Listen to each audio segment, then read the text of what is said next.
I just started recording. False count, whatever. Fuck it. 174. I never get the name right, the episode number right, or the date, but I think it's 174. I think it's September 2nd, 2020, 6:02 p.m. Eastern Time. Roger Williams, author of Metamorphosis of Prime Intellect, which I have beaten into people's minds for the last week. Read this book, and so yeah. But I think you had at least one taker, because I got an email from a totally new reader. Oh yeah, and I think he may have seen your podcast. Oh yeah, did he drop a name? Do we know? No, but it was an interesting coincidence if it was otherwise. I've sent it to a lot of people. I've sent it to friends that I know will legitimately enjoy it, and yeah. But yeah, we were just talking about technology, and ain't it wonderful? I was watching something yesterday. I was watching this YouTube channel, Linus Tech Tips. It's like it's got like 11 million subscribers, but it's all black magic to me. But he's always just tinkering with shit, and I love watching it because I have no idea what's going on. Like, I like other history things that I kind of understand, Cold War stuff, but I also really like watching channels that I have no idea about. Like, I'm just watching it, I'm like, he's speaking in hieroglyphics, but he was trying to get an That's funny, because it's almost exactly the opposite with me. That my job is making stuff work technologically, and then when I go out to like read about history and to watch like History Channel specials and all, it's like, wow, man, that's a bunch of shit I didn't know that was going down. Yeah. Oh, that's my go-to is Audible right now. They did something. I'm not even gonna go. Audible's not paying me. Fuck it. I'm not gonna plug Audible. I've tried to get Audible to sponsor me. No, they can't have it. I was gonna give them a no. You know what? No, for everyone listening though, it's if you have a membership to Audible, it's $15 a month. I've probably bought $1,000 worth of books over the last 3 years. I listen all day, every day. But they started something the last week or so that they made like 10,000 titles free if you have a membership. So I've doubled my library. Fuck you, Audible, sponsor me. But yeah. Point being, I was watching this guy hook up like an 8K screen, and it just crashed his computer. But yeah, to just kind of go where we left off. Metamorphosis of Prime Intellect. I was thinking about everything we had talked about. Got my brain, got the gears turning, and I began thinking that along the lines of Alan Watts. I was like, is the whole thing, is like the whole creation of Prime Intellect, is that just almost like a death jockey contract? The idea that they had to build it in the first place, like, was he already in a thing from the get-go, like bringing it on, the assassination attempt, the birth of it, was that all? I was thinking, like, what if the whole thing was a contract? My canon, as the writer of the story, is that it wasn't. It was actually the first iteration. But one of the things where I will go into the sequel is that there will be an equally discordant final chapter in the sequel, and it will actually set up a situation where I'll just say you'll find it real interesting. Okay. I don't want to spoil it because it's pretty cool. Don't spoil it. Don't spoil it. That's one of those things I've had in the back of my mind for 18 years now, and I can't tell anybody. Yeah. Just lay it down. Yeah, Yeah, that's what you said last week. You said don't hold your breath for the sequel. You said you're disappointed. Although actually, last week after we talked, a couple of days later, I actually looked back at what I have on Topi for the first time I have in several years. Oh, yeah? Because I had mentioned that I had finished this project that's been going on for a couple of years on Reddit. Excuse me. And I finally wrapped that up. But I wanted to take a little break. And then I told everyone who was reading the curators that what I wanted to do is to take now that I've gotten myself back used to writing and back to the groove, I want to take that energy and take another stab at the sequel to Prime Intellect, because it's something I promised a lot of people back in the day. And I think I know how to do it now. But it's just right at the time I figured out how to do it, bottom fell out. Corrosion.org finally went dark forever, and I was just left with where the hell am I going to put it? And now that's kind of opened back up, because I've realized that there are actually quite a few people who know who I am and are looking, or they are waiting. So I realized there is a market for it after all. And now the prime way to distribute it would probably be through things like EPUB and Kindle rather than posting it on a website somewhere. Yeah. And my wife has gotten the marketing of that sort of thing down to an art for her own projects. So it's like you showed the copy of the Kindle version of Prime Intellect, and that was a cover that she made up, because she said the cover that I made up with the that circuit diagram moth that you've probably seen makes a terrible thumbnail. And she's just like, can't use this online. It doesn't thumbnail. No, it doesn't. I remember the first time I found it, I was like, what the fuck is that? I thought it was like, it almost like a Word document where you tried to put like images on it and it just came up as boxes. I was like, I didn't even know it was a moth. I just always thought it was like lines. but yeah, no, her artwork is awesome. That's a beautiful piece. But yeah, you don't want to go George R.R. Martin on this shit and just, because doesn't he still owe them? Doesn't he still owe he doesn't owe anyone anything, but didn't I've never read any of his books just because I don't want to start reading something that I don't think is going to be finished. I think he's probably going to die. Well, he apparently, the ending that they glued on to the series is not too far from what he intends to do. But he's admitted that when he starts out on a tangent, he'll take it and he just follows it wherever he wants to go. And he's at a point in his life where he can do whatever the heck he wants now, which is quite a departure. Because when HBO first bought the rights and they were doing the first season of Game of Thrones, there was a big thing, because my wife is a big fan of his from before Game of Thrones and before he became big. And he was actually in a dispute with PayPal because he couldn't pay his rent because PayPal had locked his donation account. And he was trying to get them to unlock his funds, and they were being PayPal and being dicks about it. So that was like his big thing when HBO was starting to film Game of Thrones. And of course now, this is not a problem anymore. No. Yeah, now it's which revenue stream? Yeah, it's he's got that fuck you money now. But I'll tell you the books that the hardcore George R.R. fans who knew him before, we really wish they would make a movie out of Fever Dream or the Armageddon Rag. But those weren't epic series. But like Fever Dream is about vampires on riverboats in the 19th century on the Mississippi River. I mean, it's awesome. Sounds like a fever dream. Yeah, it does. It's so yeah. And in that novel, the vampires do not turn humans. They're a different species. So they simply coexist, and they're like predators who walk among us. But it's not like the legend where they bite you and you turn into a vampire.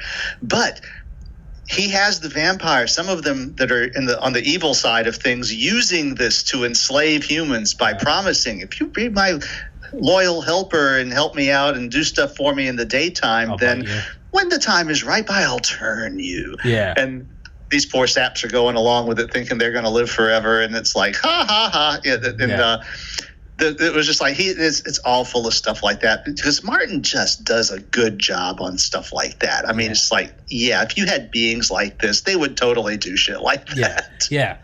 One thing, do you ever watch the comedy? I don't think they're together anymore as like a duo. Key and Peele, they're huge, and like 5 years. I mean, they have some of the funniest like 2-minute sketches on YouTube. I mean, it's one of the few things that will like get you like in tears, crying, laughing. And one of them is them getting bitten by vampires, but instead of like hanging out in like a dark mansion and it be all the sexual like tension, one of the vampires is like, "Yo, why we always hang out in this mansion? Why we always like tickling each other's nipples? Like, why can't we ever turn some lights on in this place, man?" He's like, "What y'all doing? Like, this is gross." And he's like, two girls like all over each other, and they're like, "Why do you guys always make that noise?" They're like, "You don't need to. Just open them up. Just open up your fangs." He's like, "We don't need to be this weird sex cult." He's like, "I got bit on purpose, so I can." This is my favorite line. "I got bit on purpose, so I can live forever and see future cars."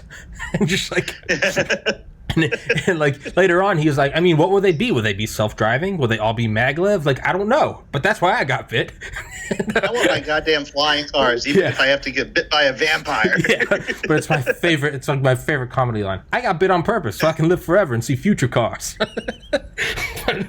But I love my guilty pleasure is like just going down like the rabbit hole conspiracy. Not even like conspiracies that you can like kind of entertain, you know, where there's like some truth to them. My real guilty pleasure is just like the room temperature IQ, just like, you know, the dumbest shit you can get, where it's just like LARPing, it's role playing. And I got a coworker, that's his hobby, is he likes to follow dumbass conspiracy theories. He's always hitting me with, you heard the latest reason we didn't go to the moon?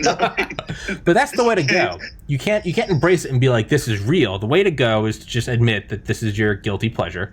You know, some people watch the Kardashians. Mine is just the fucking half-baked, you know, 40-part series on YouTube. Each one's like 9 hours long. It's just like, why lizards... I remember years and years ago, my wife and I were on a tour with a bunch of other bird watchers. And so this is, we had like maybe 15 people on this tour, and most of them are fairly well off. They showed up with $30,000 worth of camera equipment and all. And there was this couple that they had to get the latest copy of the Weekly World News. They knew that it came out on Wednesday, and it's like we had to go find a grocery store so they could get their copy of the Weekly World News. And everybody else was like, "Are you guys insane?" And it's like, "No, man. Have you?" It's like it was just like it says. That was, of course, this was like in the '90s, so the internet wasn't there. So that if you wanted your conspiracy wackadoodle stuff, that was where you got it. Yeah. But that boy. Yeah. But that's my guilty pleasure, because the way I look at it is like, I look at things like Comic-Con or something, or like Harry Potter. And, you know, I had friends that would always go to the movies and they're all like dressed up, right? Or like different like Dungeons and Dragons. I have friends that do that, but I can never get into any of those. But it's like in general, there's like a general like, you know, you don't break character, right? You stay in character so it's believable for everyone. Yeah. So my idea was like, well, if I start like going into these conspiracy circles online, you don't need to worry about breaking character, because everyone, they're not in character. This is what they truly believe. So to me, it's like the ultimate haunted house or something, where it's like actual. You're kind of the straight man, and they're all of the Yeah, and I don't go in there. I don't make fun of them. I don't point out like the ridiculousness of it.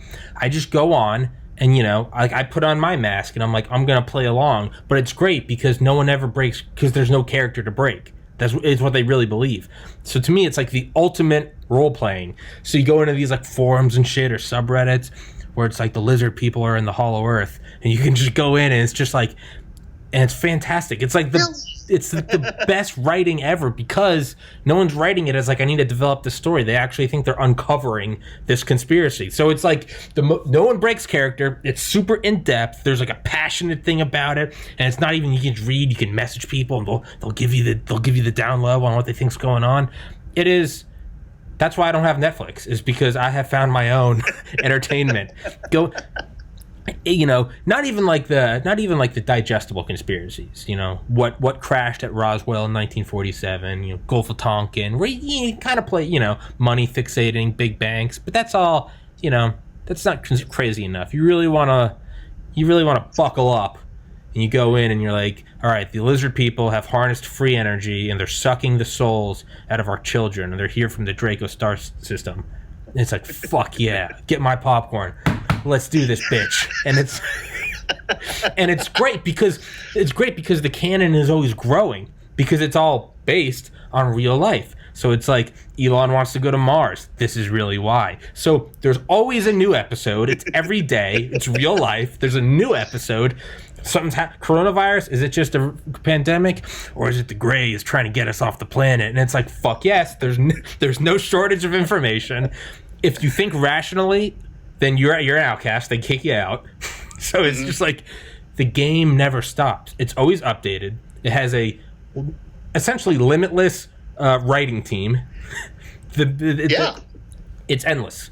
videos, photoshops. It's endless. You go in, you can they'll make up histories for like why Napoleon did this or that. It's just the crazier, the better, and there's no shortage. You can't finish it. It's an endless game to get lost in. Yeah.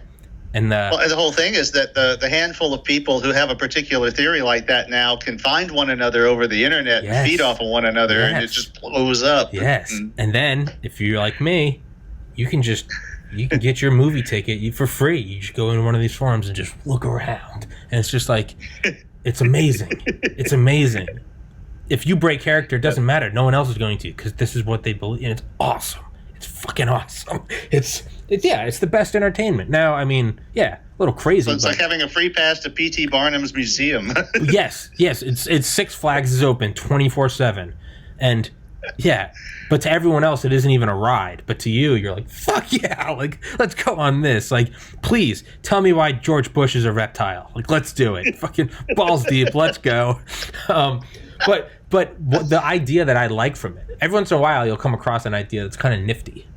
And one of the ones I like about it is like, what if the elites are some sort of like immortal beings, right? But they could just shapeshift and just so like Napoleon could still be alive, but it might just be the same entity. They were Genghis Khan, they're Napoleon, they were Obama, now they're Trump, now they're Kissinger. But it's just one, you would never know. Like, where, they die, like, you don't see them go in the casket. Like, it just, the next thing. I love that idea.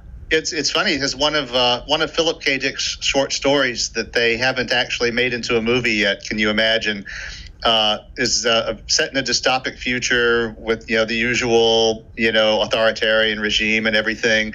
And the conspiracy theorists, the little cabal at the heart of everything, discovers that there are drugs being put in the water supply that make you hallucinate. And so when they give people the antidote to the hallucinogens that are in the water supply, they see the president of the United States as an alien. Except they don't all see him as the same alien. Depending on which group you're in, there are like 4 or 5 different forms. And so they're classifying people according to how, when they stop taking the hallucinogens, which version of the alien president do they see? And they're trying to work this out. And it's deliciously Philip K. Dickian. But it's like, eventually they're going to have made every word the man wrote into a movie, so we're just waiting for that. Yeah, it's just a matter of time. Have you seen the movie They Live? Yes. Yeah, it's kind of like that. Put on the glasses and you see just like the fleshy faces, and it's just like they see you. I like that idea because I like to entertain it because it makes the rest of the insanity a little more believable. You'd be like, okay, because you can't really entertain the idea of like the Illuminati otherwise. And this is, if you can't tell, I've put a lot of thought into this, is because they're right because their plans are all they're like centuries long, right? Sometimes millennia long. But so that would imply that it's like a generational thing, which means that they're working on something that they won't see the end of, which is let me hit you with something that I usually get ragged on when I mention it in tech circles, okay? Because back in the 80s and early 90s, my wife and I had a side business selling semi-precious gemstones and little things like that. Sure. And a big segment of our business was the New Age community. So we had to learn a lot of their lore and stuff. And part of that was astrology. And one of the things that I noticed is that the Catholic Church has a mystical tradition. It's based on the Jewish Kabbalah. And one of the funny things that happened is the Catholics, they kept a lot of that stuff under wraps, because for the people who were forming the Catholic Church in the 4th and 5th century, this lore was power. These were secrets. These were like the nuclear codes of their day. Yeah. And so they didn't want people to know about it. One of the things that they didn't want people to know about was the great year in astrology. Now, I know you've heard the song, The Age of Aquarius. This is the dawning of the age of Aquarius. Okay. What that refers to, of course, is the Earth's axis precesses as it precession of the equinoxes. Every 24,000 years.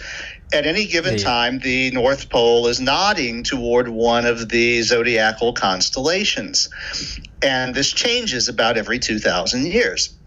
Now, 2,000 years ago, the great year switched from the sign Aries to the sign Pisces. That happened right around the time some guy named Jesus of Nazareth was having a ministry in Palestine. Okay. So if you know anything about astrological lore, Aries, of course, is an earth sign. It's physical power. It is a perfect metaphor for the Roman Empire, which projected its presence through strength and military prowess. Pisces is a water sign. It is about feeling and emotion and vulnerability.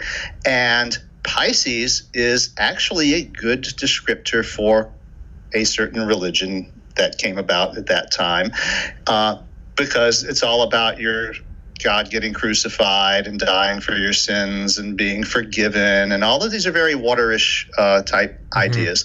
And I've always thought, ever since I learned the symbology, that it is obviously not an accident that the early Christians decided to use a fish for their symbol, because that was the new great year. If you were educated in the first century AD, you would be expected to know this the same way you would be expected to know electricity flows in circuits if you're educated today. It was something an educated person would know. Because the precession of the equinoxes had been discovered like in the 4th century BC. It was well known to the people who had any kind of education. So the church traded on this. To them, this was a great source of their power, because this was their aeon, literally, their time in the sunlight. Fast forward, though, to the modern era. Okay, we just had, depending upon whose calculations you follow, everybody agrees that the great year has moved from the age of Pisces into the age of Aquarius. Now, Aquarius is an air sign. Aquarius is a sign of thought, calculation, industry. And it is impossible to, if you have any kind of belief in this stuff at all, you look at the transition from the Renaissance to the 20th century, and it is just friggin' obvious that this stuff is spot on. Now, now, whether you believe in it yourself or not, if you take an organization like the Catholic Church, for whom this has been their secret lore for 2,000 years, and their own magical system is now telling them it's time to shut off the lights and close the curtains because your time is over. And all you got to do is take a look at the world. You know who's very Aquarian? Most people don't realize this. Nazis. Oh, yeah. Well, they had the Anna Nerva Society. They had a whole... Dude, they were balls deep in the occult. Yeah, and it's their age. This is, because they were all about thought and calculation and all of this air type stuff, and they were very down on emotion and weakness like that, so... I'm listening that didn't quite make it into the fifth dimension song. I'm listening to this book right now, Blitzed. Oh, yeah. The Third Reich. Oh, yeah. Oh, the whole thing was powered by methamphetamines. Oh, the entire thing. The entire thing was on meth. But that was their thing. So anyway, if you look at this from the standpoint of the people who are at the middle of the Catholic Church, whose own lore is now telling them that your time in the limelight is over, the baton is being passed, and events in the real world are backing this up in ways that nobody ever expected, even a couple of 100 years ago. If you look at some of the kind of strange things the Catholic Church has done in the last 50 years or so, it suddenly snaps into focus that they're trying to carve out a place for themselves in this world that they know they don't belong in anymore. Okay. They're adapting. It's Blockbuster should have become Netflix. They should have become Netflix. That's what it is. Well, they're hoping that what happens to them isn't what happened to the pagan priests in the 4th century AD. But all of their lore is telling them, don't hold your breath, guys. And I've just found that was a wonderfully illuminating way to look at things. Yeah, I like it. And most people don't get it. Because the other funny thing is that when the Protestants split off, starting with Martin Luther, none of them were prominent members of the Vatican and the Central Church. There were no bishops or anybody with that kind of clout. And so all of these secrets were lost to the Protestants. They didn't take this lore. What they thought was the big secret is that they read the Bible. Mm-hmm. And before Gutenberg and a few of those guys, it was actually a capital offense to translate the Bible into the vernacular. You were supposed to be educated in order to be, the Bible was there to be interpreted by a professional. Yeah, it was the whole thing. It was the nuclear that came codes. out of the Council of Nicaea. Mm-hmm. This idea that any schmo in rural Pakistan can open the Bible and start deciding what it means. Yeah. No, that's not the way they were looking at it. So when the people who came after Martin Luther, that's what they thought the big secret power is. But the actual Catholics were like, well, yeah, sure, that's what it is. Yeah, well, yeah, but they had the real secrets, and it took people like Aleister Crowley is the reason we know about a lot of this stuff. Mm-hmm. And people don't realize things like that. Part of my perspective on religion was, I was raised Southern Baptist. Mm-hmm. Now, my parents were from Mississippi. They moved to New Orleans before I was born, so my dad could go to college at Tulane University, and he studied physics. Right. He was seduced by the Atomic Energy Commission. They sent a van around to his rural school when he was like 12 years old, and he was boggled. He was like, he wanted to discover new elements and do all of this fantastic stuff. So he had really good scores for a rural, guy who grew up in Laurel, Mississippi. And so he made it. He came to New Orleans, the big city, went to one of the better universities, and with his wife, they had me. And in New Orleans, if you want your child to have the best secular education, the best chance of getting into the best colleges, you send them to a Catholic school. Yeah. All of the best schools in the New Orleans area are the Catholic schools. Yeah. That's just the way. I went to a Catholic school in Atlanta. It's just they were they were just better institutions. Yeah, and it's not that way everywhere. In a lot of places, the parochial schools are there to put a clamp on things and to make sure there are no poisonous thoughts being spread. But here, it's more that the Catholic schools have an arrangement. They have a lot of non-Catholic students. So if you're not Catholic and you want to send your child to Holy Cross, they have an arrangement where you will be you're excused from the liturgies and the catechisms and the rituals and stuff. But you do have to take the half-credit religion course every year. Mm-hmm. And so you have to learn what Catholics believe and what the rituals are, even if you're not performing them. So you find out what the Stations of the Cross are and what confession is and all this stuff that Baptists don't do. And I really think that we would all be better off if more people who called themselves Christians had been forced to do that, because that gave me a perspective about what were supposedly my beliefs came from. Sure. That it was like they didn't emerge from a vacuum.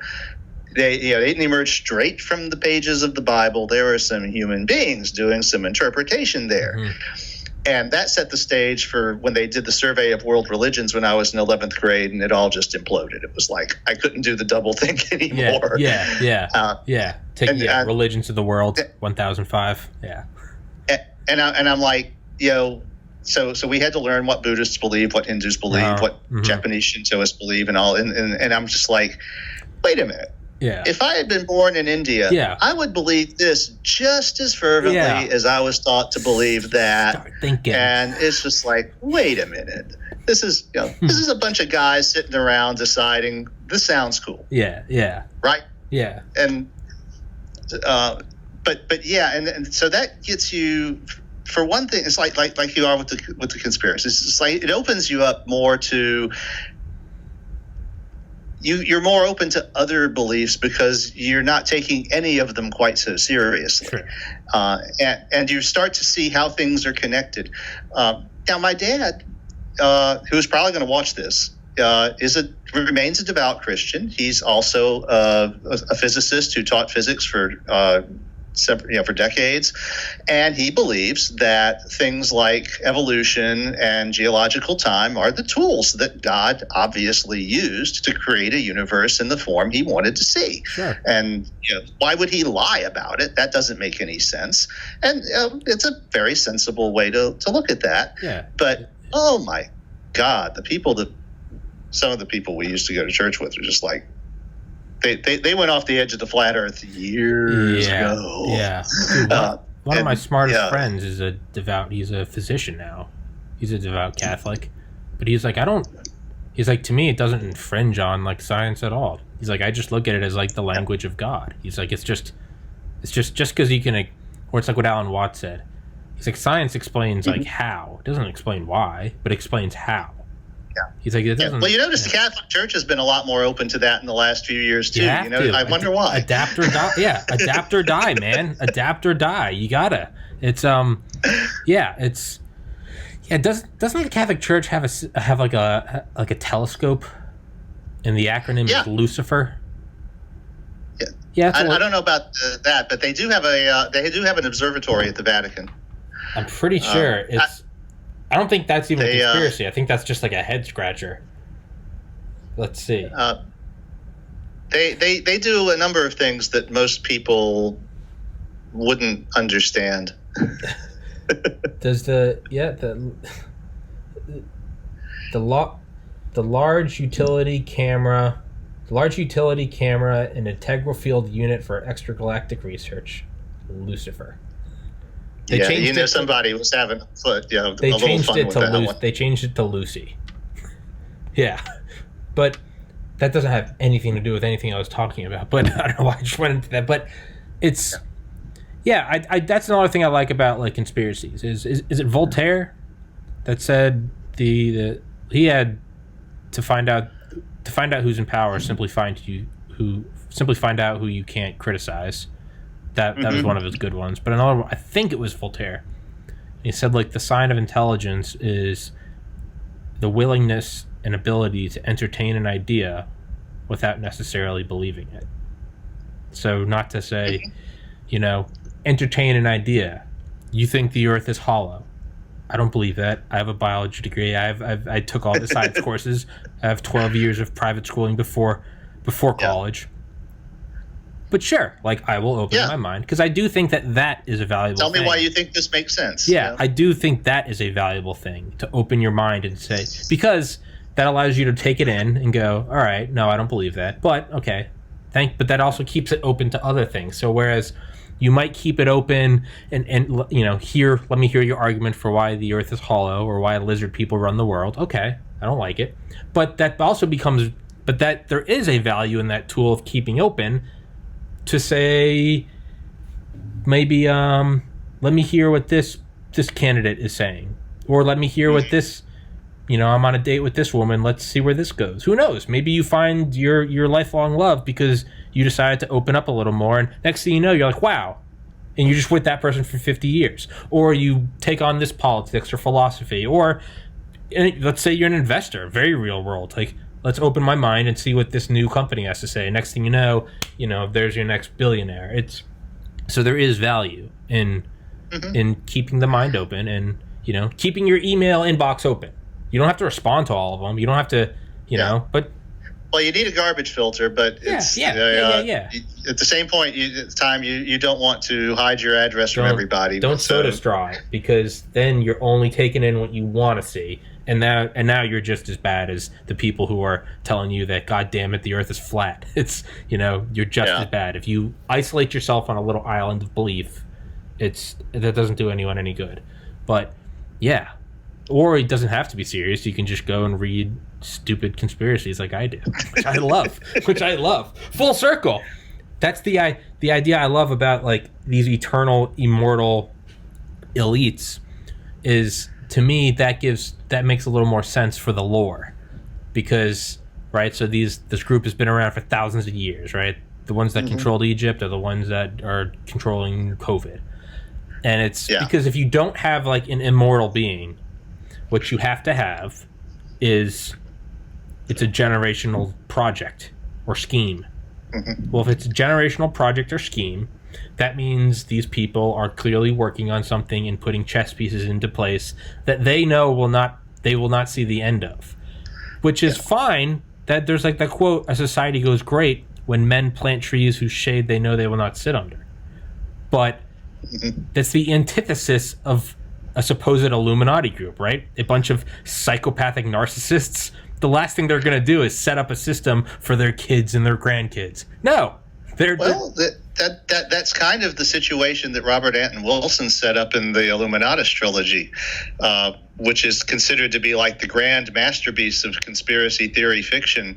I need to read it. It's and Wilson himself is a really interesting character. He passed away, it's about 10 years ago now. But he wrote a number of really freaky books, and he was a big champion of not believing anything. His things was that beliefs imprison you, and that you should have you should have an open mind. You should have filters, but you should also that said once you say I believe a certain thing, that one of the ways he put it was convictions create convicts. Okay. Once you decide that you believe a thing, then that imprisons you. It limits your ability to think about things that contradict that belief, and it limits your willingness to entertain things. So he would heartily approve of your hobby. In fact, he was one of the big practitioners of it himself. In fact, he's one of the, he was a big fan of Aleister Crowley's, and he really loved literary and word puzzles. And so one of the things he loved was taking apart something like Finnegan's Wake and just figuring out what all the little word puzzles meant and what the underlying meaning was. And so he knew all of this occult lore that he had picked up from obscure sources, and he wrote some popular books about it. So it was through him that I found out about Crowley, and it was one of them. May have been through Crowley I got to Sod, but you really want to go back, to I think the Marquis de Sade was a contemporary of Voltaire's. Of course, I know he was there for the French Revolution. In fact, Sade was about the only person left in the Bastille when it was liberated. But here's a person who really never did a hell of a lot other than write stuff, who spent more than half his life in prison for it. And he was just he hated hypocrisy, and he saw the world filled with hypocrites who didn't practice what they claimed to believe, and so he loved to write them into ridiculous situations. But I know you've heard of A Modest Proposal as being like the best satire ever written, but Sade wrote one called Yet Another Effort, Frenchmen, If We Would Become Republicans. And it was originally a pamphlet, but it was today, if you want to read it, you have to get Philosophy in the Bedroom, and it's in the middle of the book as a pamphlet the characters read. And it's a pamphlet he published right after the French Revolution, and it starts out with, if we're going to do this Republican thing, this Republic thing, we need to do it right. We need to go all the way. And he starts by saying the first thing we have to do is get rid of religion. And of course, this would have been a popular viewpoint in the years right after the French Revolution. So he goes down a bunch of arguments that seem kind of, it's kind of hard to argue with them. Okay, if you're on that side of the political spectrum. And then he goes about, and then we had to ditch the monarchy, which of course was also a very popular idea for his audience at the time.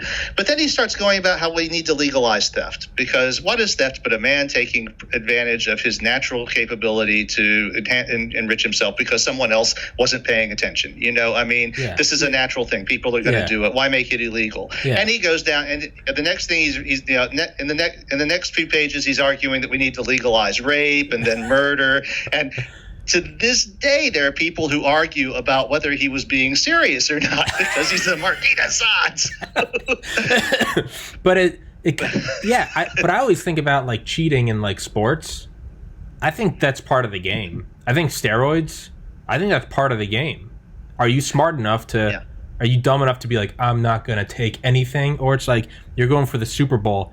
Yeah, you're going to, a truly the most fit in the evolutionary term, fit, FIT, is the one that would say, I never take anything, but meanwhile, they're using their bankroll to find like an untraceable HGH.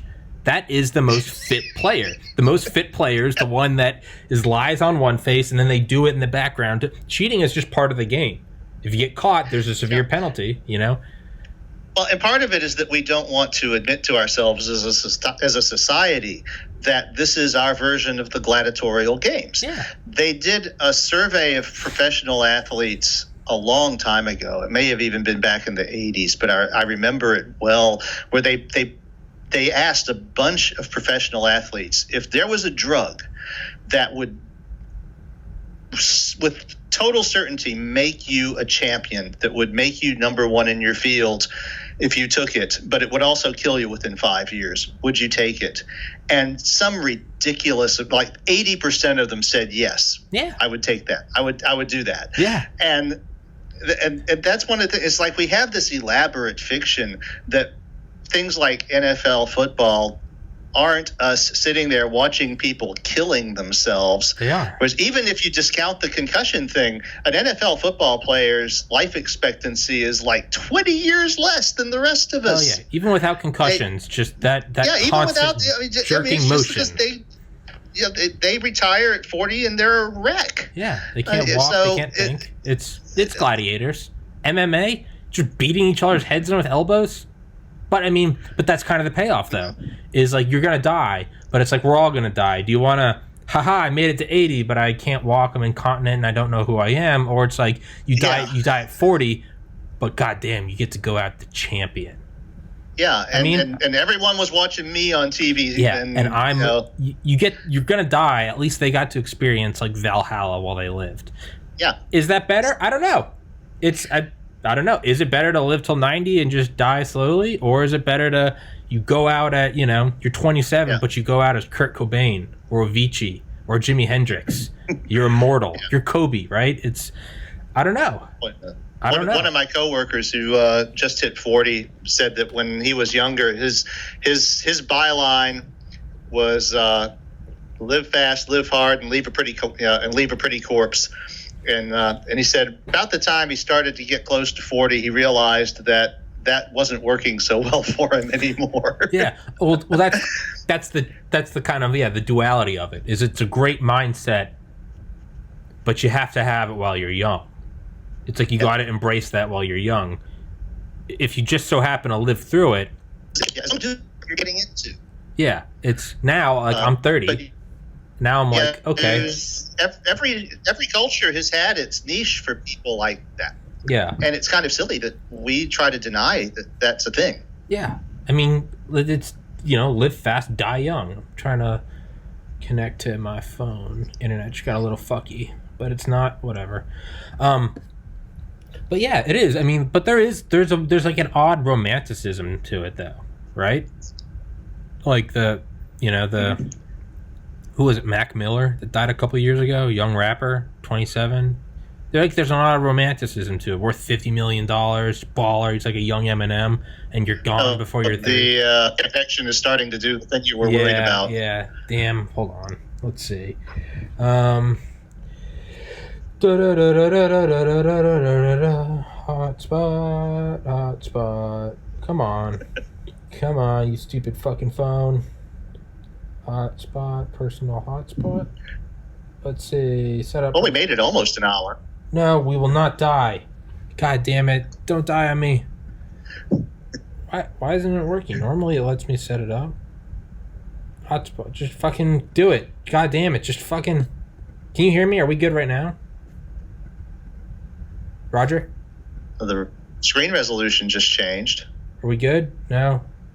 Sorry for everyone listening. I'm trying to figure this shit out. Yeah, I think it may have stopped buffering quite as much. Okay, hold on. Of course, you're not moving very much, so I can't tell whether it's frozen. Let's see. Yeah, that seems to be smoother. It's better now? Is the audio was also starting to stutter before. Is it good now, though? Yeah, so far it sounds good, a lot better. Yeah, I don't know why, but it still didn't connect. I don't know why it's... Maybe we just let the buffers flush. Maybe... Fuck it. Let's just not ruin it. Let's not touch it. Let's not... It's... Hey, man, this is my... Still working. This is my George R.R. Martin. This is my I can't pay rent because PayPal. This is... Did you know when Tommy was younger, the early podcasts, they'd have to cut it off because they couldn't find a hotspot? That's my moment. Or that's what I'm telling myself. This is my moment. That's one thing I've helped. I have a friend of mine. I have two other friends who are kind of going on the same, like, insane journey. Like, I turned down a med school acceptance to, well, do a lot of things, but this is the most recent iteration. I had a friend named Aaron who did a full year of medical school and then quit, and now he's building telekinetic robots. He's doing shit with NASA. I have another friend named Warren who's been on this podcast, and he did an internship at JPL and NASA, and he has an aerospace engineering degree from Georgia Tech, but he turned down all these jobs, and he's making a microsatellite called MemeSat. And all it does is beam back memes. But he's managed to... Yeah, I know, right? You can submit your own memes, but he's actually managed to acquire like $40,000 in funding from all these different industries. He got in touch with one of the chief technical officers at SpaceX. But us three talk about, we're like, we got to just look at what we're doing right now is like, it's the superhero origin story. No superhero is just like, now I'm the superhero. Something horrible always happens first, and then they become the superhero. So that's what's keeping us in check. I mean, it might just be like a group denial, a group delusion. Hey, this is our superhero story. Meanwhile, our lives are just collapsing around us. But that's the way I look at it. So fuck it. This poor internet, it's my origin story. But yeah, but I don't even know what we were talking. Whatever. Illuminati. Yeah.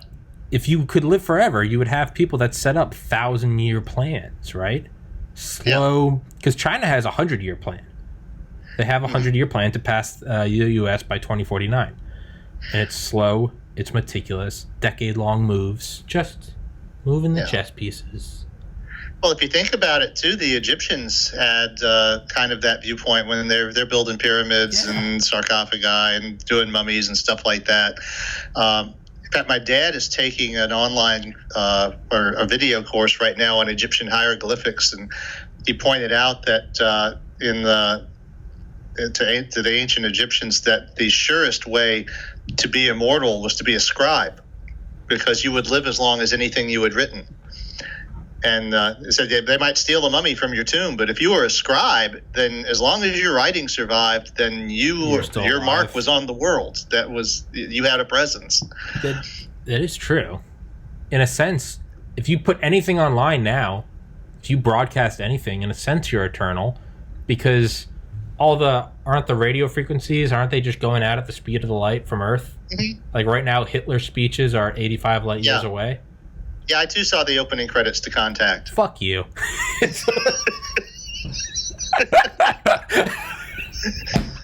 God damn it.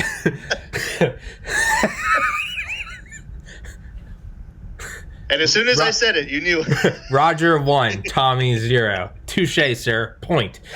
But that was brutal. Fucking kick you off my podcast right now. But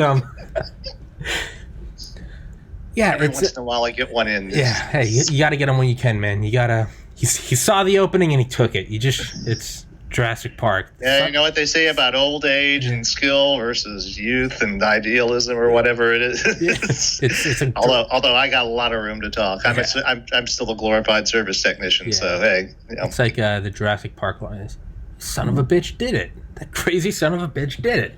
Yeah. Mm-hmm. But yeah, I like to think about that though, because if you look at it that way, you can kind of like embrace these ideas more. Like, okay, like, all right, there's like, I don't know how to like, but it'd be like gradual things. Like, you know, the lore of like the Illuminati is there's like 100-year plan right now to increase urbanization so you can get everyone in one place, much easier to control, right? And then part of the lore is like there will be a pandemic to reduce the Earth's population by 80%, right? And it would only make sense if you looked at it from the viewpoint of like a multi-thousand-year being.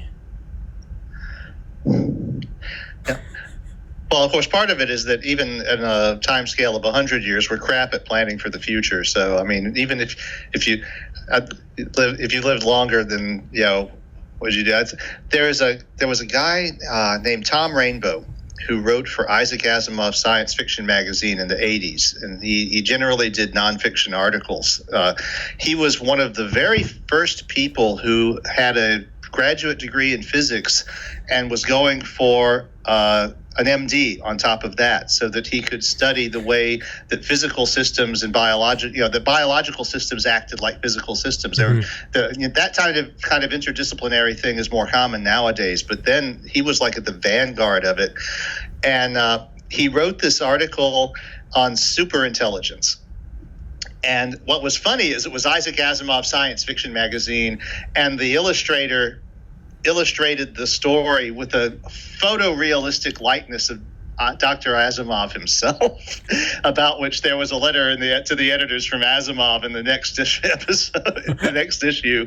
But one of the things he pointed out is, like, even if I had a super brain the size of a planet, I would probably use it to sort my baseball card collection, and I would like memorize all the sports scores, and you know, I wouldn't necessarily be using it to make the world a better place. It was an interesting perspective there too. It's like, if you had those abilities, would you? There's an assumption that a lot of people make that you would, of course, use them for either good or evil or something big, you know. And you know, even when we do have ability, I mean, look at all the people who have, you know. You don't even want to know what my test scores are. And it's like, you know, I'm not out flying the Hubble telescope and shit like that. It just didn't work out that way. And for most people, it doesn't. It's because that's a whole rat race into itself. And it's not just skill, it's also politics. And sometimes you just, you know, you get to the top of that hill and you see the next one, and it's just like, man, fuck this shit. Yeah. I'm just gonna put out the picnic blanket right here. You know? Yeah, it's like, this is fine. I'm good. Fine. What's the next mountain up? Yeah, it's. Yeah, it's. And I noticed that you didn't ask about what I do in the real world. You know, my version of the thing that pays the bills and all that. And since the mid-'80s, I started out as a service technician, and I basically design industrial control systems. Oh, yeah? So, you know, mostly for things that involve weighing and measurement. I work for a company that originally just sold industrial scales. And so in the beginning, no one knew a computer from a hole in the ground. I was the guy who came out to fix your scale, and I wore green Dickies.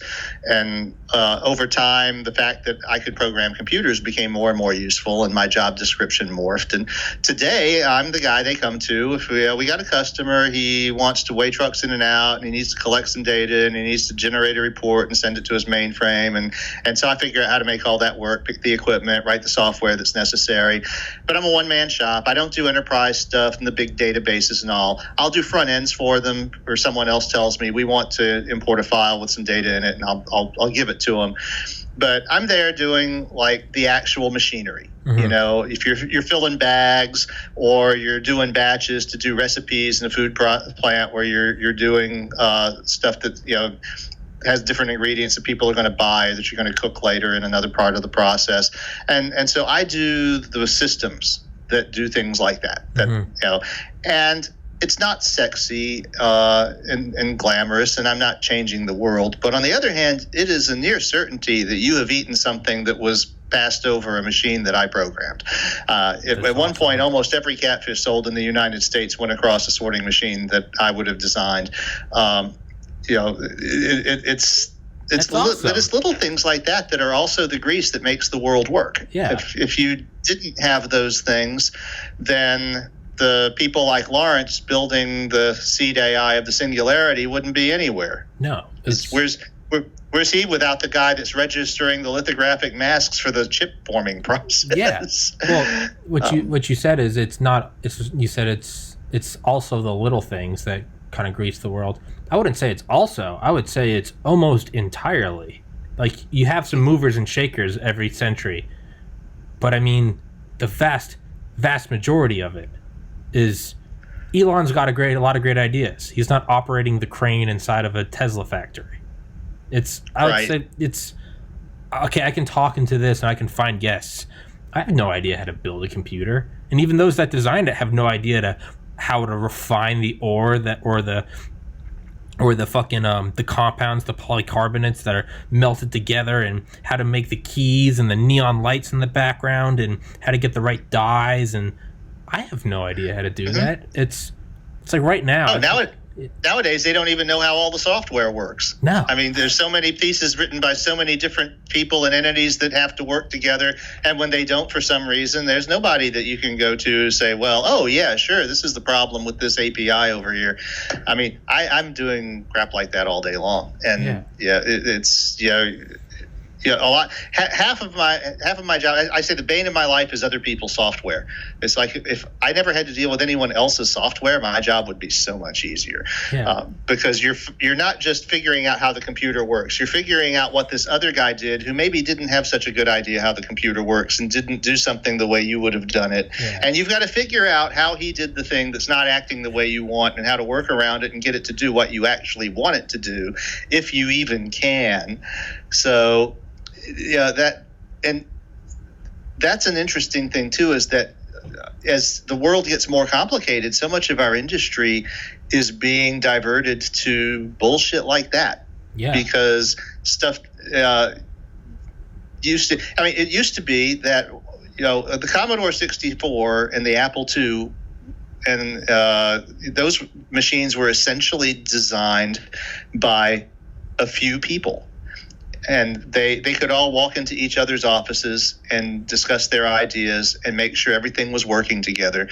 But starting in the early 80s, you had, of course, the IBM PC, but there was also machines like the Coleco Atom. People don't realize how complex it was, which are made of all of these subsets, which are supposed to work together through interfaces that are just defined as standards, and you're not supposed to worry about the thing on the other side of that interface. Mm-hmm. And I've always called bullshit on that, because my idea is that if you don't know how that thing works, then it is going to stab you in the fucking heart one day, and you are not going to have any idea what happened. You are just going to be there bleeding while your customer goes, "Can't you make it work?" But that's not the way companies think. That's not the way designers think anymore. And just a little thing like this tablet has so many systems. It's like when Skype decides to maximize itself. Oh, that sounded like a good idea when they wrote the program. Yeah. Highest resolution. Yeah. Yeah, and my computer goes. Yeah. It's. I think it was Joe Rogan. I remember this quote that I always remember. It's on some podcast years ago. Wasn't even a notable guest, but I just remember him saying, "Does anyone even know how to build a TV today?" And he goes, "But he's like, take that question literally, like break it down verbally. Mm-hmm. Does anyone know how to build a computer or a TV?" No. There is actually a web ring which tells you how old the group is for people who built their own CPUs. Oh yeah. And there's about 40 pages on the web ring. There's a guy who built a fully functional 16-bit CPU out of relays. It took him like 400 relays. And he has this enormous cabinet set that he takes to shows and stuff, and where you can see all the blinking lights because all the relays have little things and you hear it clacking. It works at about 10 cycles per second. There's people who've done it with transit. In fact, you can buy a kit for a MOS 6502 microprocessor, the same processor that ran the Apple II and the Commodore 64, only it's made with discrete transistors. It's a circuit board that's about that big, and it's got like 5,000 transistors on it. So, and then when you read about these guys, though, it's like they lost the plans for the 6502. No one knew how it worked anymore. And starting in the early aughts, there's a group that started taking the chips apart and using acids and stuff to take the layers off one at a time and photographing them with microscopes, and then building a physical emulation of the silicon as they found it in order to figure out how the chip worked. Jeez. Because when these chips, when the 6502 and the Z80 in particular were designed by engineers who didn't even build a circuit diagram, they built the chip in the form of the blowed up lithographs that would be used to expose the silicon in order to form the layers. So they were sitting here drawing the bottom layer, the endo, the p-dope layer, the metal layer and all, and building transistors one at a time in this by hand to make a microprocessor. And you look at that in modern terms, it's like, okay, well, yeah, someone also wrote Moby Dick out longhand too. Yeah, yeah. I couldn't do that either. Yeah, but it's like Herman Melville. Yeah, don't they like not have the plans for the engines that were used on the Apollo, on the Saturn V, the F1 engines? Don't they not know how to build them? Don't. That's one of the bits of lore that I'm somewhat familiar with too. In fact, one of the reasons that I think it was Elon Musk wanted to fish the Apollo engines up from the bottom of the Atlantic was to compare the engines that flew with the diagrams and stuff that we have, because it was all done with pencil and paper, and the actual, the best documentation we have doesn't necessarily conform to what flew. Yeah. The same thing is true of the flight computers, the computers that ran the LEM and the CSU. They have different versions, and I know there's a group that has one that they've been trying to get working again, and they're all, it's like, well, we have this version of the ROM, and how's this for programming? Yeah. They used iron core memory, which means that you have basically a sheet of wires. You've got a grid. They go vertically, they go horizontally. Two of them go through each of these magnetic donuts. And then there is one or two sense wires that go through all of the donuts in a back and forth pattern. And in the Apollo computer, if you look at a computer, like the first computer I ever had access to was in my dad's lab. It was an HP 2100 mini computer, and it had the core plane memory. They were about like that big, and you could hold them up to the light, and they were all. But what they did in the Apollo computers is the Japanese ladies folded all this stuff up and wired them in, and some of them actually had patterns wired into them. There were little donuts that were either there or missing to program a 0 or a 1 into the program. And they would form this thing, and they would test it, and then they would fold it up, and they would have a folding diagram of exactly how they would fold it up to fit in this little box that would then be plugged in, and they would pot it in epoxy. And so now they've got this thing that was built like this in the 1960s, and they're trying to get it to work again, and they find out it's got a broken wire in the middle of this thing, so you can't do anything with that.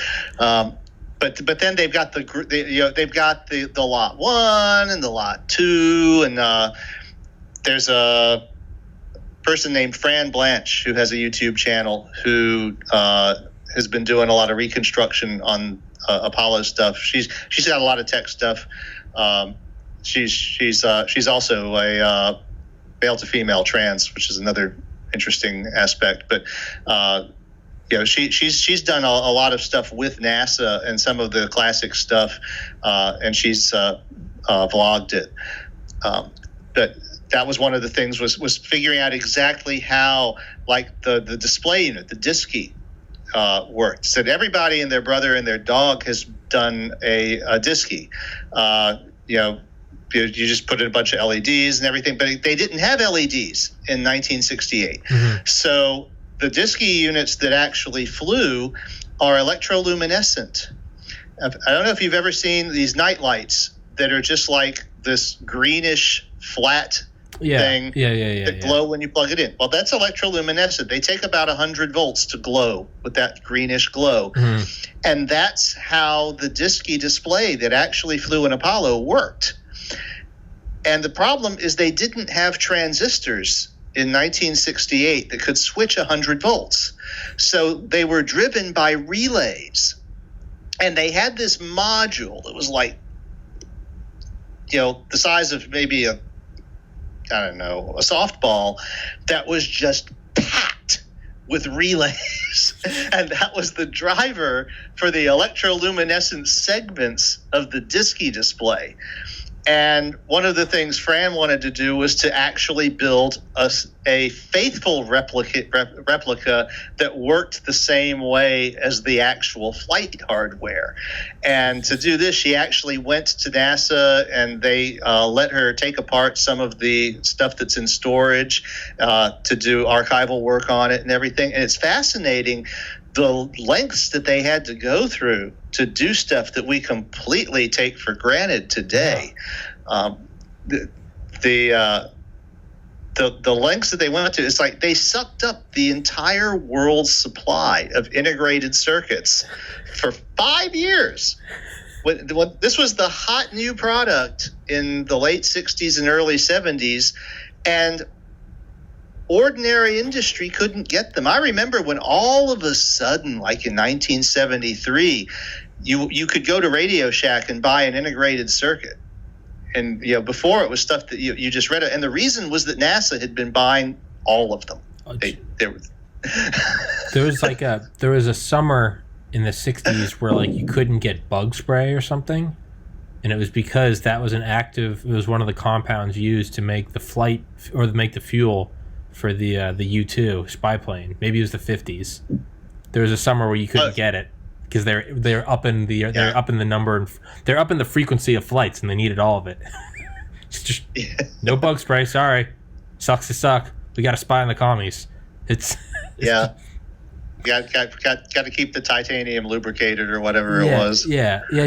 Taking all the titanium from the Soviet Union. Yeah, but it sometimes makes me think like. Do you think that there's just a prosaic explanation for why like the pyramids are so complex? Is it just like an Apple II computer, or it's just no one knows?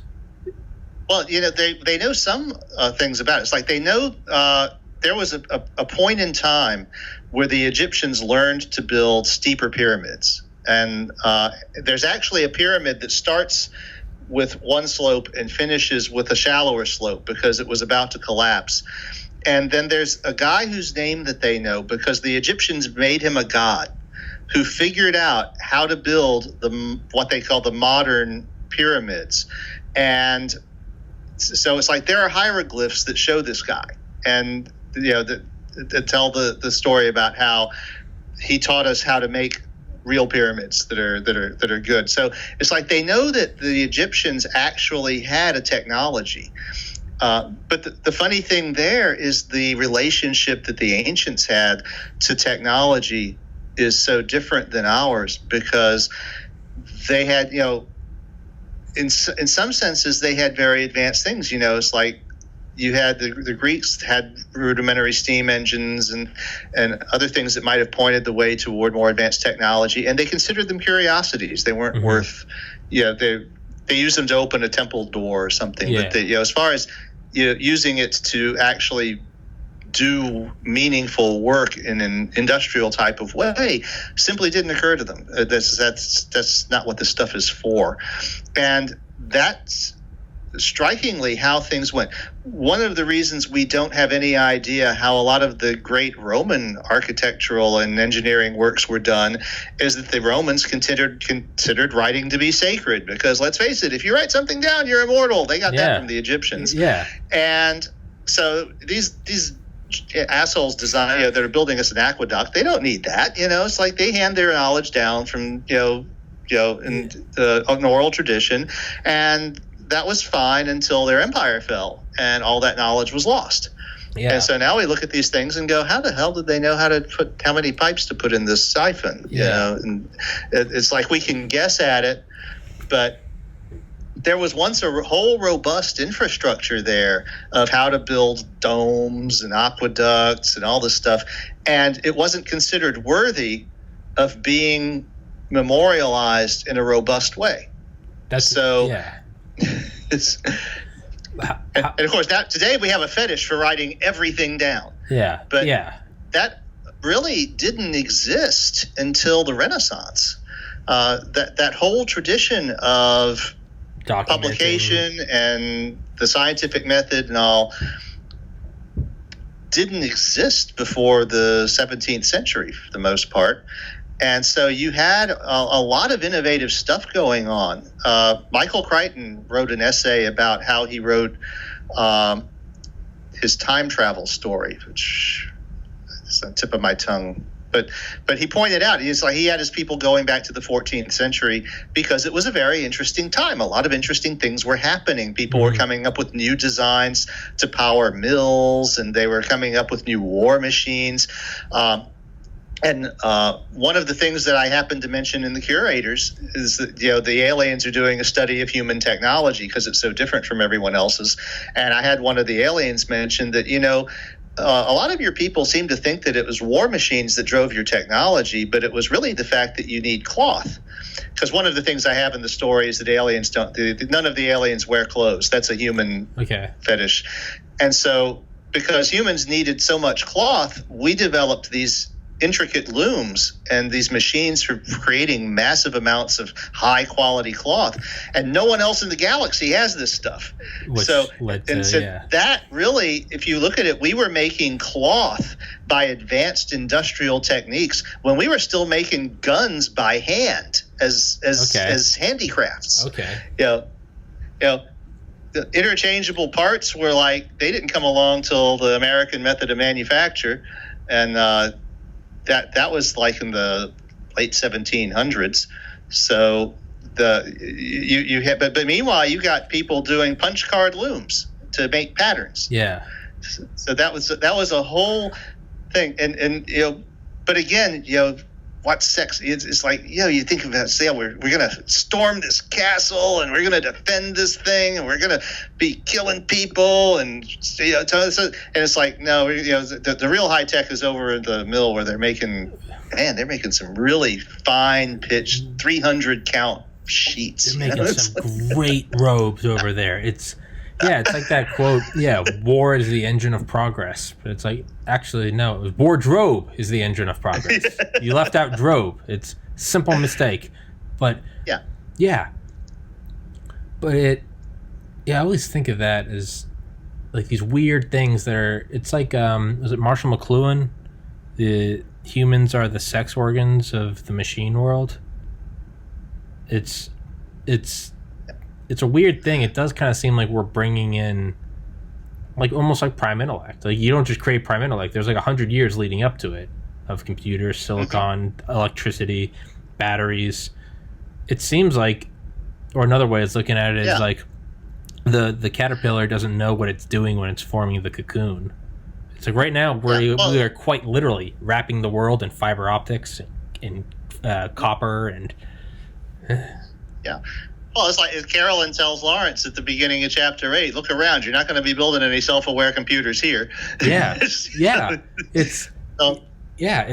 you. All those giants whose shoulders you were standing on, went poof. So it's let's go camping.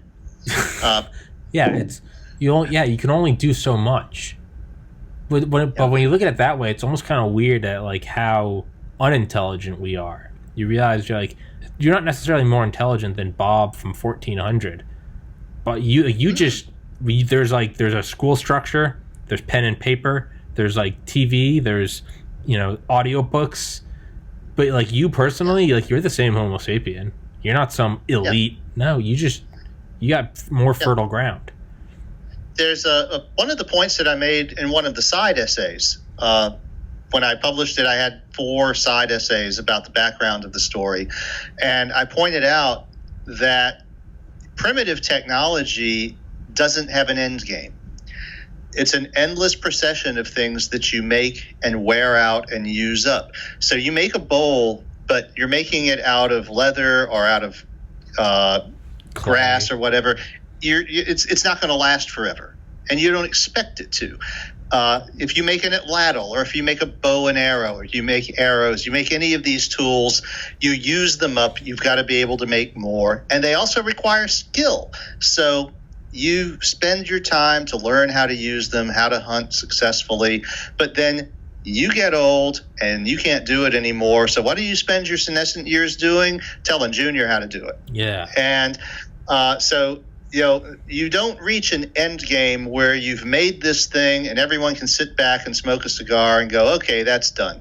Because either you need a certain skill to do it, or you're going to use it up, or you're going to wear it out, and you're going to need it again. And so primitive life is a continuous process. It can go on like that in very similar pattern for hundreds of thousands of years, changing very little, because it's, an innovation might be something that happens once in 10,000 years. Someone figures out how to build a fire bow, and then everything changes. Yeah. But we're used to a world that when you're 50 years old doesn't look anything like the world you lived in when you were 20 years old. Yeah. So I'll show you one of my secret things. Let's see. What is that? Okay, looks like like a model city? No, I can't see. Is it? What is it? Recognize these? Hold it up more. Farther up. No, I don't. What is it? These are vacuum tubes. Oh, Jesus Christ. My God. I own about 400 of them. I have a collection. And the thing about vacuum tubes is you can look at them. They're products of human craft. I can tell this is a dual triode power tube. And I can tell that by looking into the glass and seeing the form of the interior constructions. They're at human scale. Let's see. Oh, that is a magic eye tube. Okay. It would be mounted just like I'm holding it here out in the front of a radio set, and it would glow. And there would be a little sliver of light that would get wider or narrower depending on how your tuning of your station is going.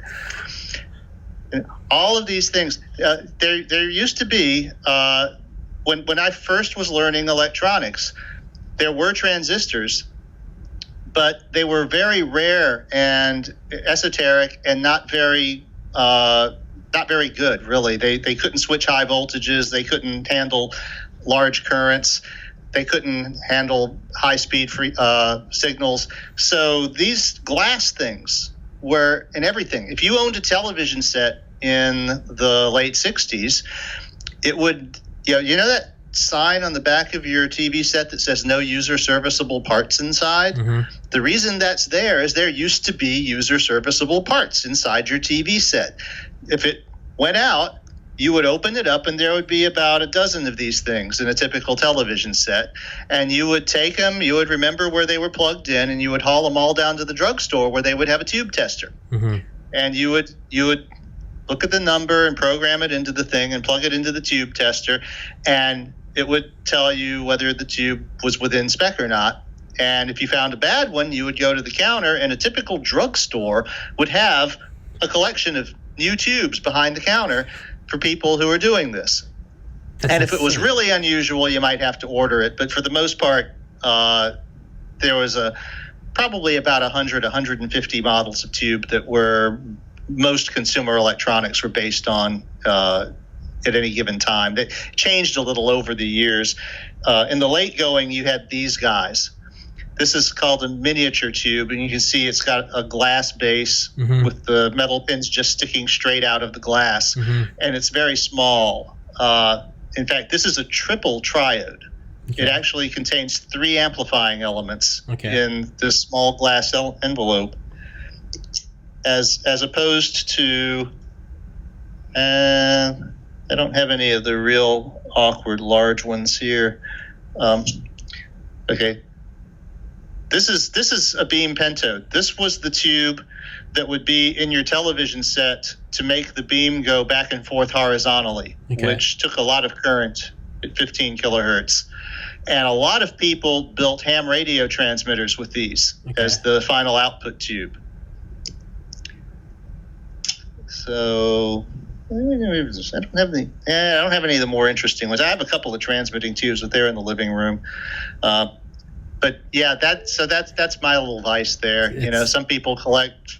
It's hypnotizing watching you talk about it because it's all black magic to me. So it's like looking at magic. This first one that I showed you is typical of an older tube. This is an octal base, and as you can see, the wires coming out of the glass envelope. Oh, let me get this right here. There you go.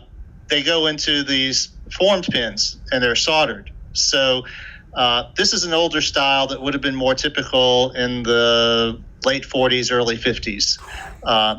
The glass-based tubes were more late 50s, 60s and onward. And the really old ones, before they had these octal tubes, I don't have any of the other ones. The original tubes had 4-pin bases, and then they had some 6-pin bases. As one of the things that they learned over the years was to put more elements in the tube. The original vacuum tube had 2 elements, and the only thing it would do is act as a detector, because what Thomas Edison actually figured out, it was the Edison effect, was that it would conduct current in one direction but not the other. So if you hooked up the negative lead to the filament of a light bulb and the positive lead to a plate that was suspended in the tube with it, it would conduct current. But if you switch the leads, if you put the negative lead on the plate and the positive on the filament, no current would flow. And Edison, in one of the more un-Edison things of his life, decided this was completely useless, and he patented it and then didn't use it for anything.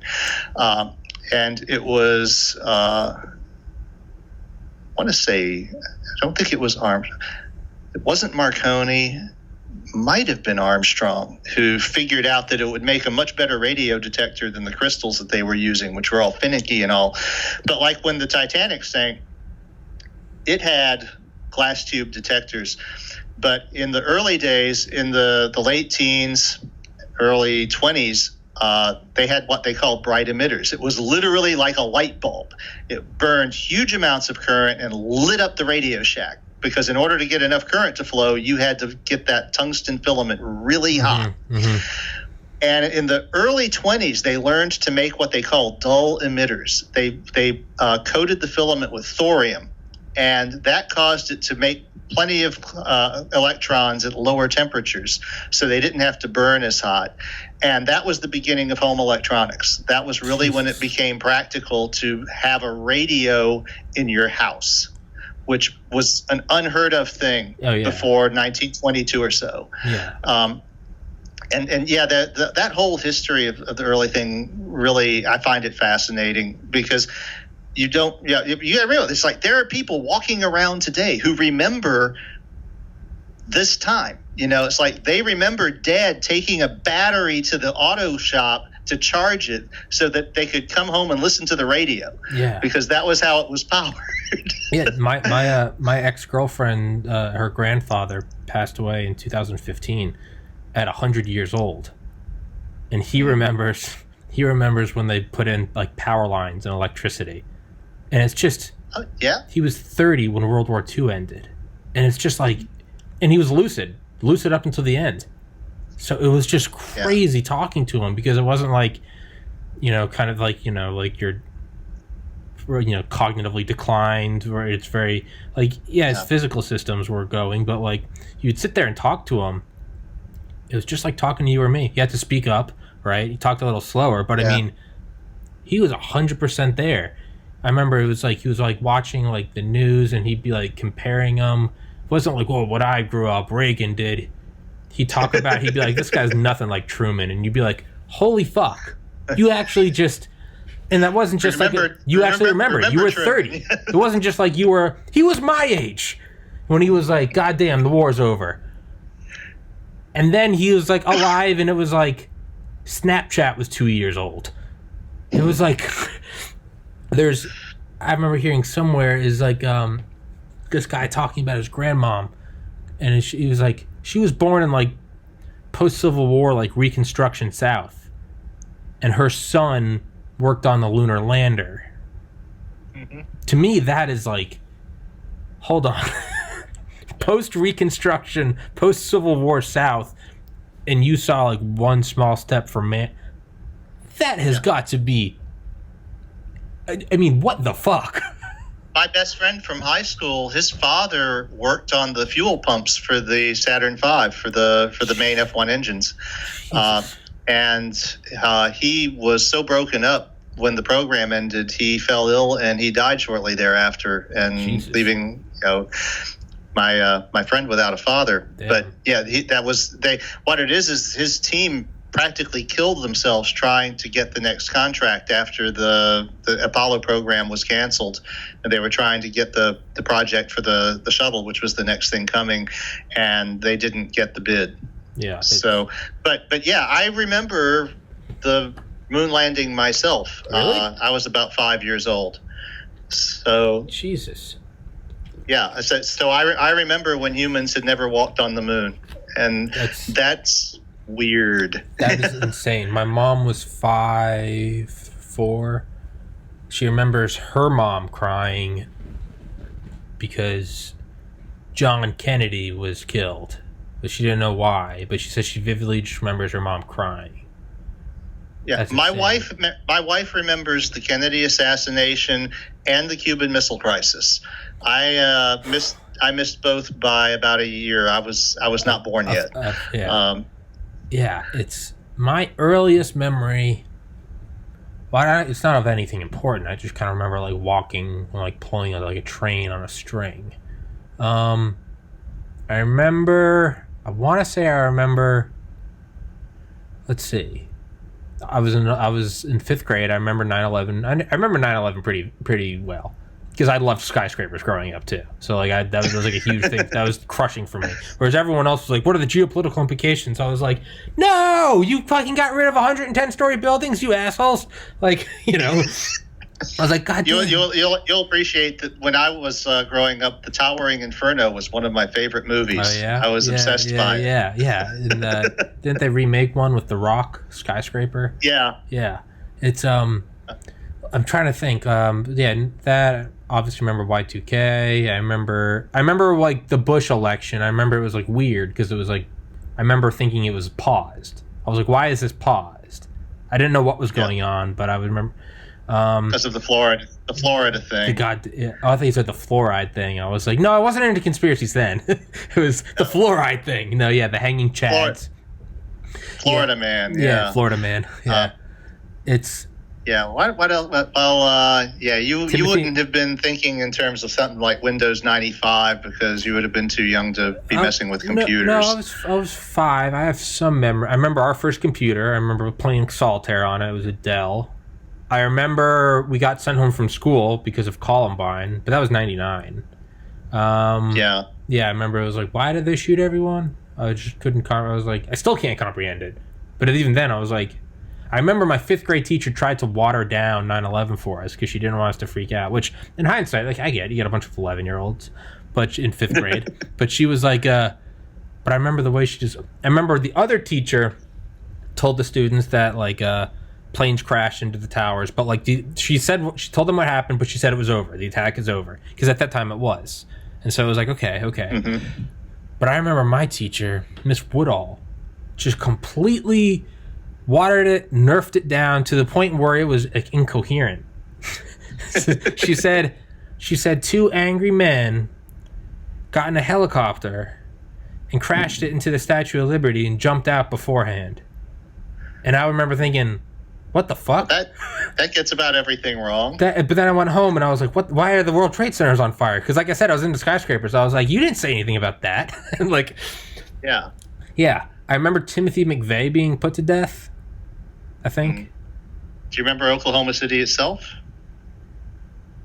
No, I'm not sure I did. What year was that? Was that 93? Yeah, that was in the early. That may have been a little bit. I think I might have been too young. My first memory is like 95. That's like my first clear memory of anything. It's like 95. And of course, Bill Clinton was elected in 92, so that was probably. Remember Monica Lewinsky? Yeah, I remember that. That was like a funny that thing. was toward the end of his. That was a funny thing. Yeah. Term. I remember the rise of Slim Shady. Yeah, that. So Columbine. Yeah. Yeah. Well, I used to go out and look for people who had thrown television sets away, and I would collect them from the side of the road and take them home, and I would sell. That's where I got a lot of these vacuum tubes from.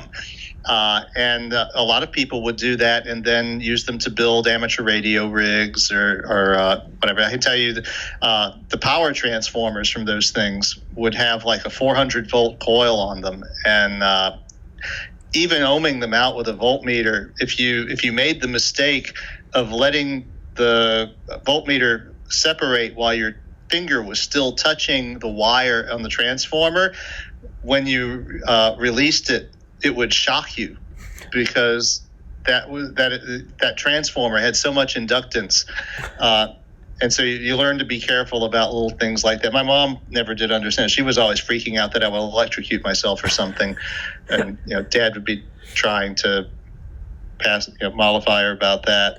But I remember how things gradually changed. I had a television set when it was a fairly new thing for a teenager to have their own TV set. It was a 12-inch black and white, because color sets were like expensive. Yeah, that was fun.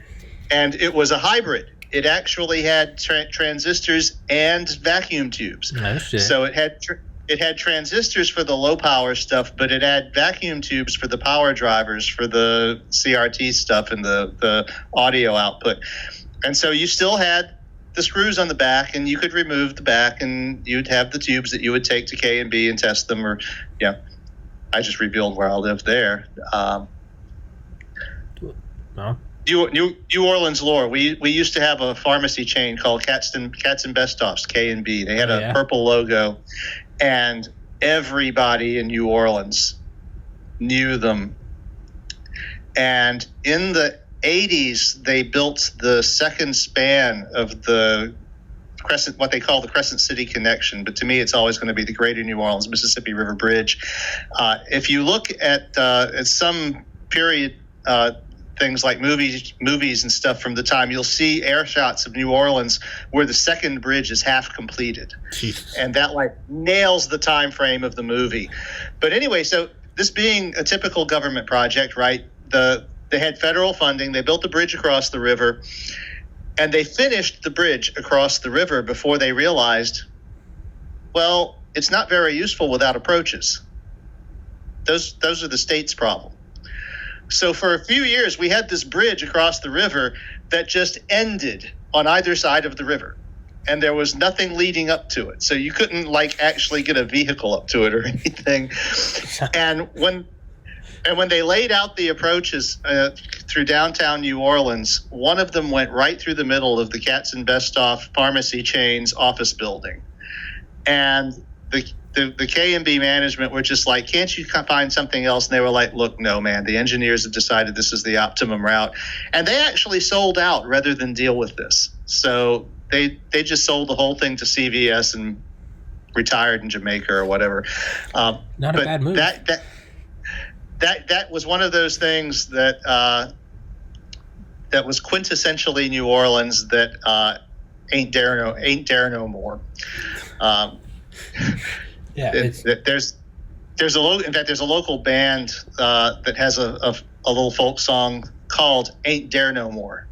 Dare, D-E-R-E. Yeah, and it's just all of the stuff that used to exist in New Orleans that doesn't. It's cats and feathers. It was "Ain't Dare No More." Ain't nobody got time for that. Yeah, it's. I remember going in 2013 to interview, December 2013, to interview at Tulane Medical School.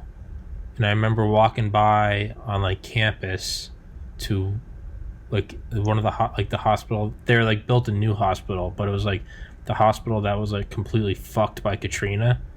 And I remember in 2013, you could still see just there's like the literal high water mark on it. Oh yeah. I remember seeing that and I was like, that's eerie. Yeah. Mm-hmm. Oh yeah, and after the storm, it was really something else. In fact, if you ever look up Cam Riley's podcast interview, which I did in 2006, of course, the whole city was still a wreck at that point. And toward the end of the interview, he asked me about New Orleans, and I was just like, I was stunned. I was still, it's like I never thought I would live to see this happen to a major American city. Yeah, with the refugees gathering, the media. We call them the neutral ground, the medians of the streets, and but caravans of buses picking up homeless people from the ruined stadium and all this. I mean, it's like, you got to be freaking kidding me. It's like a third world country. It was, it was nuts. And even today, the scars are still there. But I grew up in the suburbs, so it's funny because my parents came here from Mississippi, and so I didn't really have like the New Orleans background. That's why I don't like have a classic New Orleans accent and all that. So we would go like to the suburban Chalmette Mardi Gras, where we'd see the truck parade. We didn't go downtown to the that stuff and all. But it's still New Orleans, and the suburb where I grew up had 7.5 feet of water. So, and it was there for 3 weeks. So as soon as it was safe and it was open again, I went back to see the house where I'd grown up, which was across the street from a Catholic church and down the street from a middle school and an elementary school. And I was there in this neighborhood that was completely dead. Every blade of grass was brown. Every tree and shrub was brown. It was completely silent. And I was standing in front of this house where I grew up, and there was a guy about 4 blocks away who was jacking up a car to tow it, and I could hear everything he was doing. That's weird. That's eerie. It was that quiet. And to this day, in some parts of the city, there are still houses that are still boarded up, that there are still vacant lots and fields of vacant lots. And part of it is I would have been in favor, frankly. That neighborhood where I grew up was a mistake. What happened there is if you drive out from the middle of New Orleans, if you're in the Central Business District or the French Quarter, this was where the city was sited because it's the high land. So it would flood, but not that often. And for the most part, the French Quarter is actually above sea level. Not very much, but it's on an old river levee, so it's the high ground. That's why they put the city there. And as the city grew outward, the land got lower and lower, and you can see the houses getting higher and higher as they get further from the middle of the city, because what they wanted was for that flood that they knew was going to come to not inundate the living areas of the house. So they built them a few feet above ground until you get to a point where they're actually building them above like an entire disposable ground floor. Mm-hmm. Which they would use for storage and expendable stuff. And you would have like a 6 or 8 foot staircase to climb to get into the house. There are some around here in Maryland. There are some like that where it looks like the whole thing is almost just like on stilts. Yeah. And then you reach a certain point all the way around the town, and they go back to just being a couple feet above street level. And that was 1910. That's when they built the pumping system. Oh, Jesus. And so at that point, they figured we have what was at the time considered one of the wonders of the world, the most aggressive drainage system ever built. And in a lot of senses, it still is. But at that point, people figured we don't have to build 8 feet in the air anymore because we have a drainage system. We can just build high enough so that the street flooding and when we have a powerful rainstorm won't get us. But we don't have to worry about the Gulf of Mexico getting in our front door anymore. And so that from there out for more miles, it's all these houses that are about as high off the ground as this desk.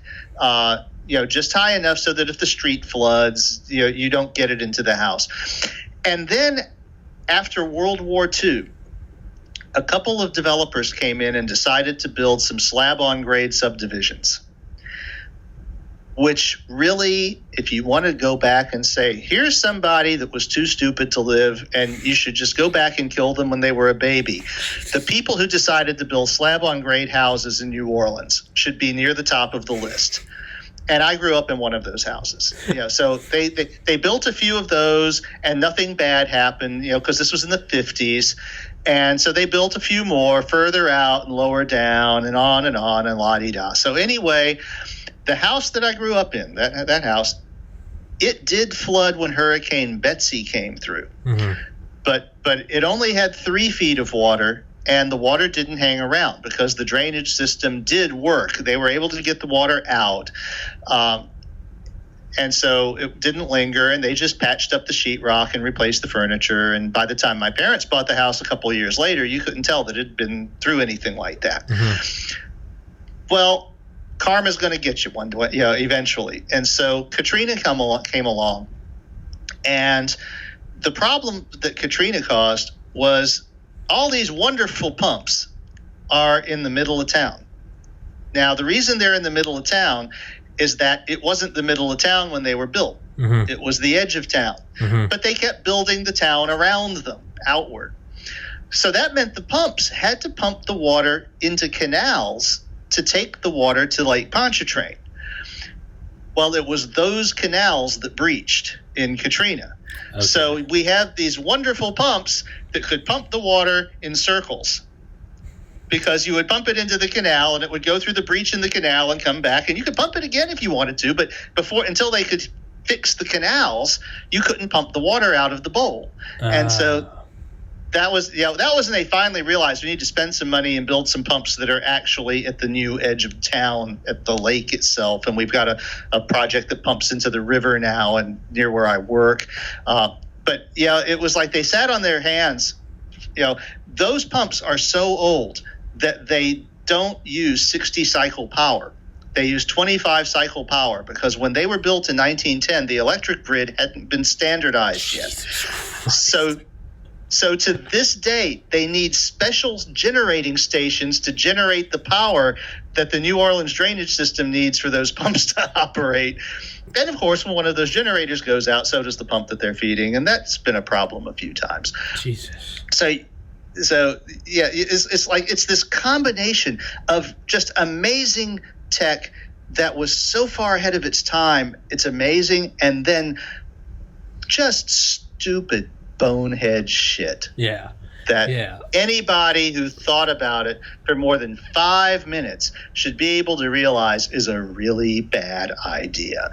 So I was in favor of just bulldozing everything east of the Industrial Canal and letting the swamp take it back. But of course, they didn't have the political will to do that, because it would have been, there were too many property owners that wanted to reclaim their property. And it was like, why? You got a neighborhood that's going to have 40% residency and 30% vacant lots and 30% boarded up houses. You wants to live there? Old people that don't give a shit, and they're like, "This is my home. Fuck off." Well, it's funny. I actually ran into the people who were living in my house about 6 months later. I was going to show one of my coworkers where I grew up, and we pulled up, and there was a FEMA trailer in front of it. And we're like, in fact, there were 2 FEMA trailers, and was like, what the hell? There are people living in this house. And so I told Lonnie to stop the truck. I want to find out what's going on here, because there was very little else going on. There was, but that house, that particular house where I grew up, had somebody living in FEMA trailers in front of it, and it was a young couple that they bought the house. They were like a couple owners past my parents after they sold it, and they were like, yeah, we wanted to move to some place like Laplace, which was a little higher, better protected, but they just didn't have the money. The land like that had gotten too dear in value, and they figured their best shot was to take the money from the government and fix the old place back up and hope for the best. Which actually turned out to be a good bet because it hasn't flooded again in 15 years. So I guess they got their money out of that. Yeah, that's not a bet I would have made, but that's why you got to go live in the International Space Station. Yeah. I actually live in Mandeville, which if you look at a map of New Orleans, of southern Louisiana, you'll see Lake Pontchartrain and the Mississippi River. And New Orleans is actually sandwiched between those two, the river and the lake. But if you're looking at a road map, you'll see a little line drawn right across the middle of Lake Pontchartrain at its widest point. Because this is Louisiana, and that's how we roll. That's the Lake Pontchartrain Causeway. Would have been 10 miles shorter if they built it 5 miles to the left or right, but we built it right across the widest part of the lake, 24 miles long, and I commute across it to get to work. From the middle of the bridge, you can't see land. That's like the Chesapeake Bay Bridge, I think, in Maryland. Mm-hmm. It's, I don't know how long it is, but I mean, there's a point where you're driving across and you feel like you're just driving into the ocean. You just look behind you. I mean, it's like 20 minutes to get across the whole thing. 20 minutes doing like 70. You're just like looking around, just like. Yeah, the causeway is 24 miles. It's classed as the longest bridge across open water in the world. Jesus. Because there are longer bridges that are not interrupted, but all of them come closer to land than their endpoints at some point. Whereas at the causeway, when you're in the middle of the causeway, you are 12 miles from land. There is no point of land closer to you than the endpoints of the bridge. Fuck that. Yeah. Yeah. Yeah, I've been driving across it since 1992. Jesus, that sounds terrifying. You get used to it. Well, the nice thing about it, though, the terrifying thing about it, besides being long, is it doesn't have a shoulder. It's 2 parallel bridges, a northbound and a southbound. Each has 2 lanes. Yeah, same with the Chesapeake. Yeah, and there's no shoulder. But what's nice about it is there's also no on or off ramps. So the people who commute get the drill. If you mess up the commuters, the causeway cops find your ass and correct you. Most of the people who drive across it every day aren't maniacs. They get in line. They just, you put the car on autopilot, have a beer, whatever. Take the take the car off of cruise control when you get to the end of the bridge. But you don't have all these people. I used to have a much shorter commute on Interstate 10, and it was like vroom, vroom, vroom, vroom, vroom, constantly people weaving in and out. Yeah. People going fast and people going slow, and it's like, oh my God, you're slamming the brakes, and there's a traffic jam, and there's an accident, and all this. And that every once in a while something bad happens, and the bridge clogs up, and you don't get to work till 10 o'clock. But for the most part, 99% of the time, it's just uneventful. Yeah, that's how the Chesapeake Bay is. There's the speed limit, but the speed limit is also the minimum speed limit. Mm-hmm. Yeah, there's no shoulder, there's no passing. It's like it's like you are now on the bridge. You are now going this speed until you get off. Do not stop. Yeah, and if you have a flat tire, you have to drive on it until you get to the next crossover where you can pull out of the traffic lane. If you stop.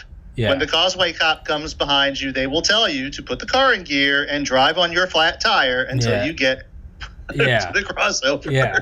Yeah, it is. That is true. Roger, let's wrap this bitch up. I need to go make some dinner. My tummy's grumbling. But Okay. I'll email you, dude. I'm definitely down for another one. I like chatting with you, man. I like just going in. Sure. Fuck yeah, man. I love. Hey. There's no rules to this podcast. What? I'll do a little show. Actually, I have, on the vacuum tube thing, I have a radio that I built from a set of plans that were published in Boy's Life in 1929 using a Model 30 vacuum tube. The one that I have was manufactured in 1927. And I built this thing about 14 years ago, according to these plans, using a 90-year-old vacuum tube, and it works. Jesus Christ. Well, that's what we're doing next episode. We're doing show and tell. It's a plan. Roger Williams, author of The Metamorphosis of Prime Intellect. And he has also watched the movie Contact. So... Yeah, one of the three other people. Fuck you. I also saw the opening credits. That was a coup d'etat. You won that one. I will give you the chips. You won today. Yeah. But they were having a special that year because it was also the final scene of Men in Black. Oh yeah. You're right. Those came out within like 6 months of one another, and it was like, oh yeah, they're having a special this year on deep space zooms. I was about to say, yeah, the stock footage, it has to go. Everything must go. Stock footage gotta go. Yeah, you can always tell with certain things. It's like, oh yeah, you could tell that was a hot thing at the time, right? Yeah. It's like computer animation. Yeah. Oh yeah, the stock sounds too. Yeah, you can always tell. That's not, me and my friends were joking. I think we were watching like Die Hard or whatever. And we were laughing. We're like, you can always tell who America's enemy is at the time of the making of a movie because you just got to look at the nationality and skin color of the enemy. Right now, now it's moving more into Chinese. It was Arabs for a while. If you go back into the 80s, it's all fucking Far East guys like, hello. Like, you can always tell who America's enemy is. Just like paint them as that. Like, that's weird. The bad guy is blonde hair, blue-eyed. Well, yeah, we were at war with them. And it's like, oh, damn, okay. But nowadays, it's like, how come they're all Arabs? I don't know. Now they're all Chinese. Eventually, the power structure is going to slip up, and it's going to be like, how come all the bad guys are Jamaican this year? And it's going to be like, they flipped up the script, like, oh, no, the false flag hasn't happened yet. Oh, no, you guys got the script early. Damn it, who released it? Roger Williams. I'll email you, let me start processing this, and I'll email you tonight, and let's set up the next one. Okay. All right, buddy. Peace. Thank you for doing it, my man. Stay safe. Peace. Okay.